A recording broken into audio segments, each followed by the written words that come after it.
Penny Service, Police Brigadier General Aligre L. Martinez, sir. Our guest of honor and speaker, Police Lieutenant General Bernard M. Mana, sir. Our Deputy Chief for Administration, and esteemed members of the core team of our facilitator, led by Leo P. Disenalsur, and Bishop Remy Pontabla, sir. My fellow dedicated public servant, good afternoon po. Yesterday, we arrived representing various units, yet we all share a common goal to better understand what it means to live in this complex 21st century landscape. We began day one with formal welcome that set a high standard for the 2 days to follow.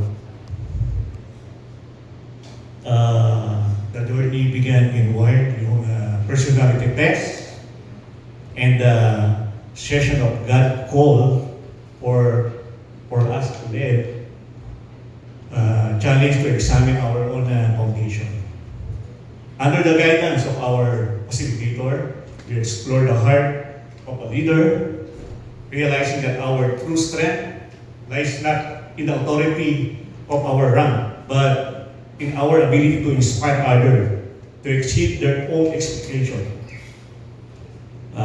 Moving into the day 2, the focus shifted toward action.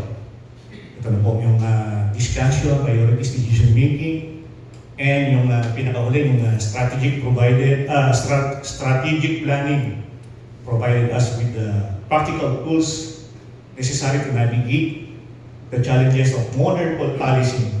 We learned that the effective leadership requires both sharpened mind for strategy and a genuine heart for the people we serve. My final impression of this class is one of transformation. We are no longer just a group of individuals attending a seminar.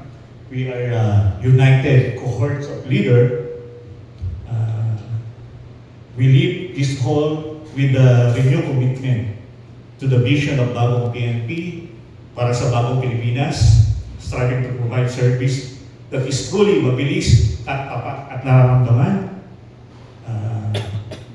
Before I end, I want to express our my sincere thanks to my brother speaker and all the facilitator. Of course, sa mga staff po ni Sir Aligre. To my fellow participants, may we carry the lesson to this 2-day back of our units to continue to lead with integrity, inspiration, and congratulations po sa atin.